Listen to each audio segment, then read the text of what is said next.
म्हणजे न सांगता येणं याच्यात जास्त गंमत असते आणि पुन्हा येईन बोलून न येणं याच्यापेक्षा ते बरं.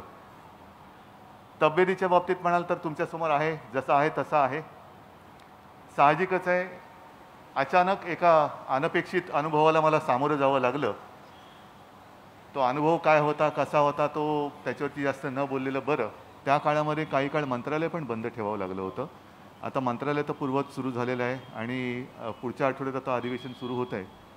तर ते एकदा झालं का मंत्रालयात सुरुवात करणार मी. अधिवेशनाला पण जाणार हो, जाईल ना. तुम्ही अशा वेळेला महाराष्ट्रासारख्या राज्याचे मुख्यमंत्री आहात. एकतर अर्थमंत्री म्हणतात त्याप्रमाणे अमृतकाल देशाचा आपला सुरू आहे आणि 75 वर्ष स्वातंत्र्याला झालेली आहेत. पण या निमित्तानं देशात केंद्र आणि राज्य संघर्ष हा खूप मोठ्या प्रमाणावर उफाळलेला दिसतोय. म्हणजे त्याची कारणं काय काय असू शकतील, ती योग्य आहेत का अयोग्य आहेत याची चर्चा करायचं आपल्याला काही कारण नाही. पण तुम्हाला या वेळेचं मुख्यमंत्रीपद आणि ते केंद्र राज्य संघर्ष आणि ते संबंध, तुमचं काय मत आहे या विषयावरती? सत्ता कोणाला नको असते. ज्याप्रमाणे आता काल परवापासून रशिया आणि युक्रेनचं युद्ध सुरू झालेलं आहे. आता त्या खोलात मी जात नाही, तो विषय तुमचा आहे. आंतरराष्ट्रीय आणि जागतिक सगळं राजकारण कसं चालतं. तर ज्याप्रमाणे ही आक्रमणं होत आहेत, सत्ता मिळवा, जरूर मिळवा, पण तीसुद्धा आपल्याकडे लोकशाही आहे हे न विसरता प्रामाणिकपणाने लोकांसमोर जाऊन सत्ता जर का त्यांनी दिली, त्यांनी जर का जनतेने आशीर्वाद दिले तर तुम्ही राज्य करा.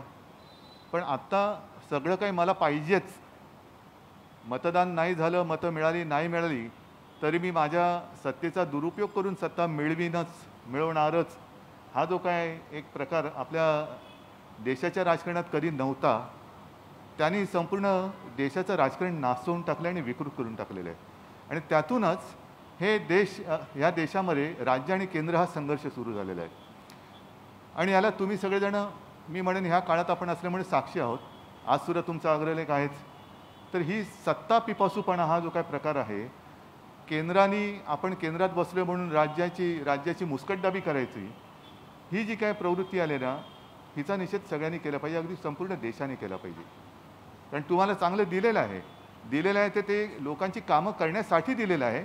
एकमेकावरती येता जाता चिखल उडवायचे, त्याला बदनाम करायचं, वाटेल ते आरोप करायचे आणि बघा म्हणजे आम्ही कसे गंगा स्नान करून पवित्र आहोत आणि हे कसे गटारात नाहणारे आहेत, हे दाखवण्याचे जे गलिच्छ प्रकार सुरू झालेत ना, हे फार हानिकारक आहेत. देशाच्या एका ज्याला आपण हेल्दी लोकशाही म्हणू त्याला ते हानिकारक आहेत. ते मग या निमित्तानं जी काही हालचाल दिसते, परवा तेलंगणचे मुख्यमंत्री तुम्हाला येऊन भेटले, ममता बॅनर्जींचा संपर्क होता, तर केंद्राच्या भाजपच्या विरोधात अशी एक आघाडी उभी राहताना दिसते. तुम्हाला प्रामाणिकपणे सांगू का, गेल्या रविवारी तेलंगणाचे मुख्यमंत्री आले होते. ह्याच्यात भाजपा नको, ह्यापेक्षा आम्हाला देश कसा हवा आहे, देशात कोणत्या पद्धतीने राजकारण चाललं पाहिजे, देशाच्या राजकारणाला एखादी चांगली दिशा मिळाली पाहिजे. आणि जो उल्लेख आपण केला की देशाच्या स्वातंत्र्याचा अमृत महोत्सव 75 वर्ष झाल्यानंतरसुद्धा 75 वर्षापूर्वीचं आणि गेल्या 75 वर्षात काहीच झालं नाही, हे जे सातत्याने सांगितलं जाते ना, त्यापेक्षा अत्यंत प्रामाणिकपणाने सर्व राजकीय पक्षांनी एकत्र येऊन एक ज्याला आपण सिंहावलोकन म्हणतो की गेल्या 75 वर्षामध्ये आपल्याकडनं काय केलं गेलं, काय चुकलं, काय व्हायला हवं होतं आणि काय व्हायला नको होतं, ह्याच्यावरती जर काही देशाच्या पातळीवरती चर्चा झाली तर ती मला असं वाटतं अधिक उचित ठरेल.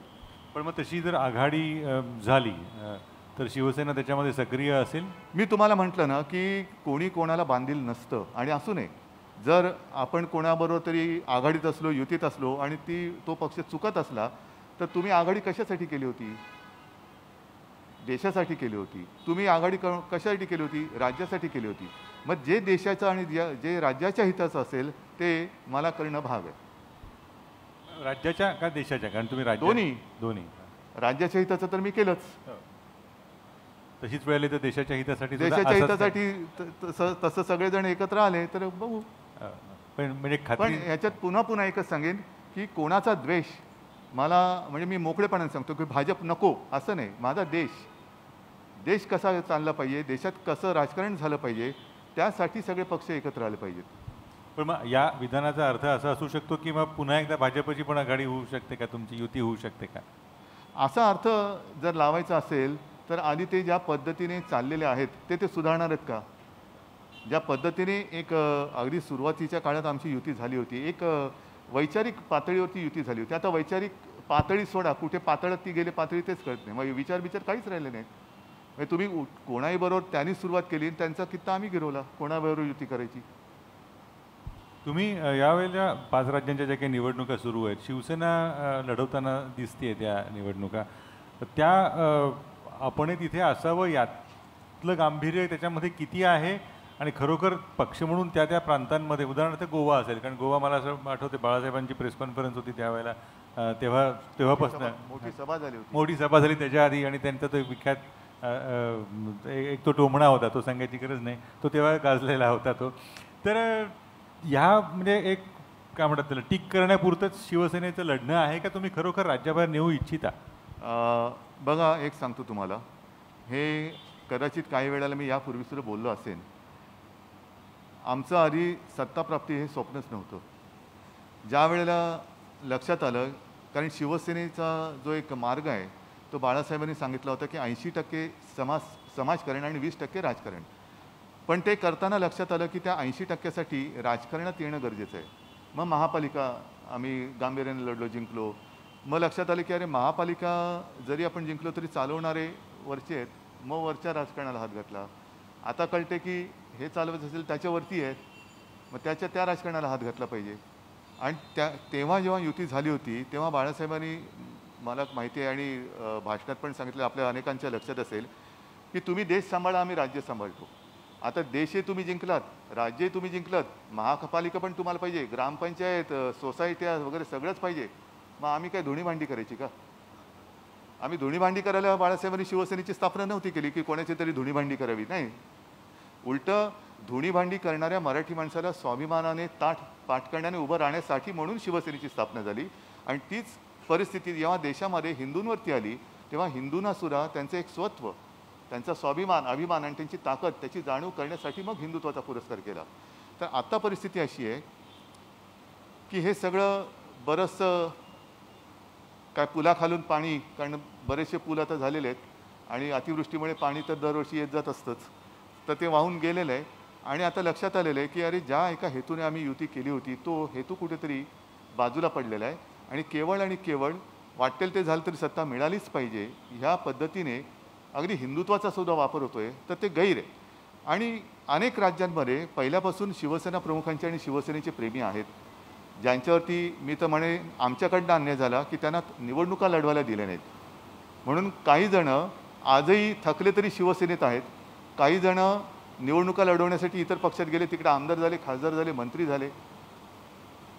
मग आता ही नवीन पिढी येते, त्याच्यानंतर ही जुने जाणते जे इतर राज्यातले आमचे शिवसैनिक आहेत, मग त्यांना कुठली तरी त्यांच्या एक मोकळी वाट करून द्यायला पाहिजे की चल लढ, बघू. आता त्याच्यात म्हणजे तुम्ही म्हणालात की ते केंद्र तुम्हाला दिलं, राज्य, या अर्थाने या निवडणुकीत असं दिसलं, याच्यामागे तब्येतीचं कारण आहे का नाही हा माहिती नाही. आदित्य बाहेरच्या राज्यातल्या प्रचारामध्ये एकदम सक्रिय आहे. आदित्यने दिल्लीकडे लक्ष द्यायचं, मी महाराष्ट्र, असा हिशोब नाही आहे त्याच्यामध्ये ना? तुम्हाला काय वाटतं, असावं की नसावं? आमच्या वाटण्याला काहीच नसतं हो, काय आम्ही आपल्या ते घडतं त्याच्यावरती भाष्य करतो. तेच माझं म्हणणं आहे की तसं कोणाच्याच म्हणण्याला अर्थ नसतो. मी माझ्या पुरतं सांगितलं तर मी माझा अनुभव सांगतो. मला त्यावेळेला शिवसेना प्रमुखांनी सांगितलं, माझीसुद्धा आदित्यसारखी सुरुवात होत होती राजकारणामध्ये. एक तर आमच्यावरती कोणी राजकारण लादलेलं नाही. घरात जन्मापासूनचं जे वारे वाहतात ते वारे कुठेतरी अंगात भिनतात. मला बाळासाहेब म्हणाले होते की उद्धव, एक लक्षात ठेव, तू माझा मुलगा आहेस म्हणून मी तुला जनतेवरती आणि शिवसैनिकांवरती लादणार नाही, पण तू माझा मुलगा आहेस म्हणून मी तुला अडवणार सुद्धा नाही. जर तुला शिवसैनिकांनी आणि जनतेने स्वीकारलं तर तू तुझ्या वाटेने पुढे जा. आता आदित्य त्याच्या वाटेने पुढे जातोय, विचार देतोय, लोकांना पटतील, लोक स्वीकारतील. पण अशी विभागणी करून हे काय एक होता राजा, त्याला 2 मुलं होती, मग त्या राज्याची वाटणी झाली, असं नाही होत. तू देश सांभाळ, मी राज्य सांभाळतो, असं नाही होत. शेवटी पक्ष एक आहे, विचार एक आहे, तर तो त्याच्या मार्गाने जातोय पुढे. या प्रवासामध्ये शिवसेनेचं पण एक मोठ्या प्रमाणावरती स्वभाव बदलला आणि त्याचं एक यश किंवा त्याचा एक महत्त्वाचा वाटा तुमच्याकडे जातो असं नाही का वाटत? म्हणजे तो बदल जुन्या शिवसैनिकांना पचनी पडला का, की म्हणजे आवाज कुणाचा पद्धतीनं? आवाज तोच आहे, कोणाचा आवाज तो सांगायची गरजच नाही. आवाज तोच आहे, त्यातला खणखणीतपणा पण तोच आहे, तो काय दाबला जाणार नाही. पण पिढीप्रमाणे थोडासा बदल होतो आणि तो होण्यासारखं व्हायला पाहिजे. मी शिवसेना प्रमुखांचे विचार सोडले नाही आणि कदापि सोडणार नाही. तसे हे विचार माझ्या आजोबांपासून चालू आहेत. आणि तसं जर का बघितलं तर सहज सांगायचं म्हटलं तर जनतेची सेवा, समाजसेवा करणारी आमची म्हणजे आदित्यला धरलं तरी 6वी पिढी आहे. त्याच्या आधीसुद्धा आमचे पूर्वज धोडपच्या किल्ल्याचे किल्लेदार होते असं म्हणतात. आता पिढी बदलल्यानंतर मला अजूनही तुम्ही म्हणालात ते बरं झालं की भाषण करणार, तुम्ही सांगितलं प्रश्न विचारा, कारण माझ्यावरती सुरुवातीला टीका झाली याला बाळासाहेबांसारखं बोलता येत नाही आणि नाहीच आहेत. मला अजूनही मी भाषण करतो असं वाटत नाही, पण मला भाषण करताच येत नाही असं तुम्ही लोकांनीच ठरवून टाकले, ते बरं आहे. म्हणजे पण बाळासाहेबांसारखं बोलता येत नाही, खरंच बोलता येत नाही. पण प्रत्येक काळ असतो. बाळासाहेबांचा जो काळ होता तो दगडाची मूर्ती बनवण्याचा होता. आता मूर्ती बनल्यानंतर त्या शिल्पकाराचा पोरगा तरीसुद्धा त्याच्यावरती घण घालत बसला तर ती मूर्ती तुटेल. दगडाचीच मूर्ती असते, त्या दगडापासून मूर्ती होते आणि मूर्ती झाल्यावर तिच्यावरती फुलं व्हायची असतात. मग तुम्ही म्हणाल अरे काय वेळा, याच्या वडिलांनी किती कष्ट घेतले ती मूर्ती बनवायला, किती घण घातले त्याच्यावर, आणि हा बघा त्याच्यावर फुलं वाहतोय. ती व्हायलाच पाहिजे, नाही तर वडिलांचीच मेहनत व्हायला जाईल. पण एक गोष्ट अगदी खरी आहे, ती तुम्ही पण मान्य करा. शिवसेनेच्या स्वभावामध्ये ग्लोबल वॉर्मिंगचा प्रश्न येतोय, कोणाला पटलंही नसतं त्यावेळेला. शिवसैनिक मुळात गरम रक्ताचाच आहे ना, त्याच्यामुळे ते जाऊ तिकडे वॉर्मिंग होतच. त्याचं श्रेय आता इतर राज्यात गेलं तिकडे सुद्धा वॉर्मिंग झालंच. तसं शिवसेना आता ग्लोबल नाही तरी नॅशनल वॉर्मिंग करतेच आहे. चांगलं वाक्य, नॅशनल वॉर्मिंग करायला पाहिजे. तर या तुमच्या नॅशनल वॉर्मिंगच्या प्रयत्नांचा आणि केंद्रीय यंत्रणांमार्फत विविध नेत्यांवर जे काही कारवाई होत आहेत त्याचा तुम्हाला थेट संबंध दिसतो का काही? नाहीतर कसं लावायचं सांगा.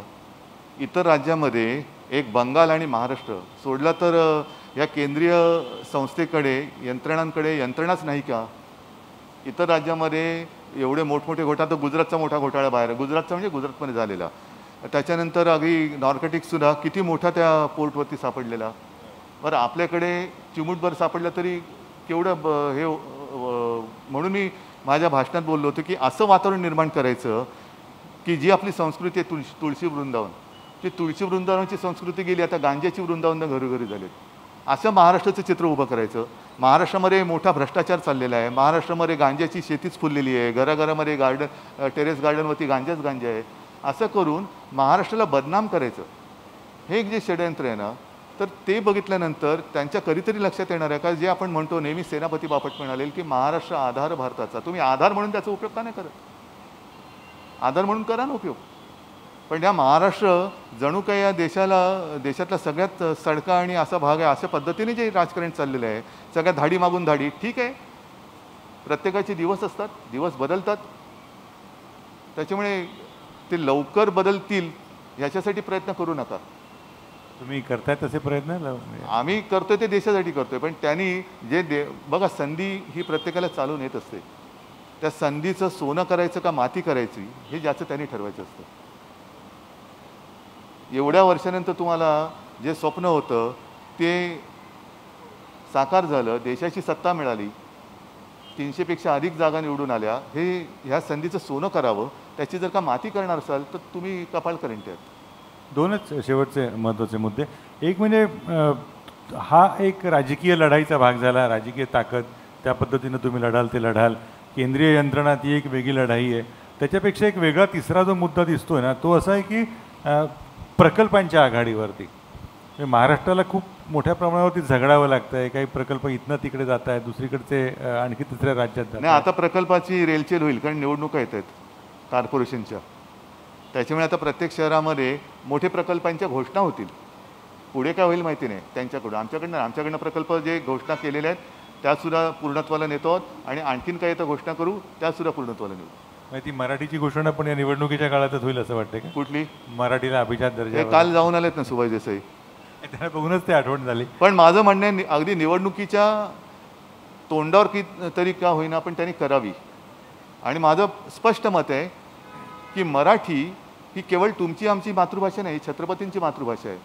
आणि छत्रपतींच्या मातृभाषेला तो दर्जा देण्याची तुमची कुवत आहे का? कारण ते जर का नसते तर तुम्ही आम्ही आणि ते सुद्धा का शिल्लक राहिले असते का? त्याच्यामुळे छत्रपतींची भाषा आहे, केवळ माझी मातृभाषा म्हणून मला अभिमान आहेच, पण ही शिवछत्रपतींची मातृभाषा आहे आणि तिच्यासाठी दिल्लीसमोर हात पसरावे लागतात. आम्ही पसरवत नाही आहोत, पण त्यांना त्या अभिजात भाषेचा दर्जा देण्या एवढी पातळी लायकी तुमची आहे का? हा पहिला प्रश्न त्यांना विचारायचा. हा अभिजात भाषा वगैरे प्रकल्प वगैरे हा मुद्दा आहे, पण मूळचा जो मुद्दा येतो ना की केंद्र अति GSTचा असेल, वाटा न देणं असेल, किंवा ती तुमची मागणी आहे, किंवा 50 वर्षाचं कर्ज घेतलं तर ते आधी फेडायचंच नाही ही अट असेल, तर केंद्र अनेक अंगाने राज्यांची गळचेपी करतोय अशी एक भावना अनेक राज्यांच्या मुख्यमंत्र्यांकडून, स्टॅलिनने तुम्हाला पण पत्र लिहिलेलं आहे. तुम्हाला तसं वाटतंय का? म्हणजे मुख्यमंत्री या नात्याने त्यासाठी काही करायला हवं असं अशी तुमची आहे ना? अनुभव तर येत आहेत, साधे साधे विषय आहेत. अगदी ह्याच्यामध्ये तुम्ही माझं काय म्हणणं आहे की संधी मिळालेली आहे, तुम्हाला केंद्रात मिळाली आहे, आम्हाला राज्यात आम्ही अगदी मिळवलेली आहे म्हणा, पण ते केल्यानंतर जनतेची कामं आम्ही थांबवलेत का?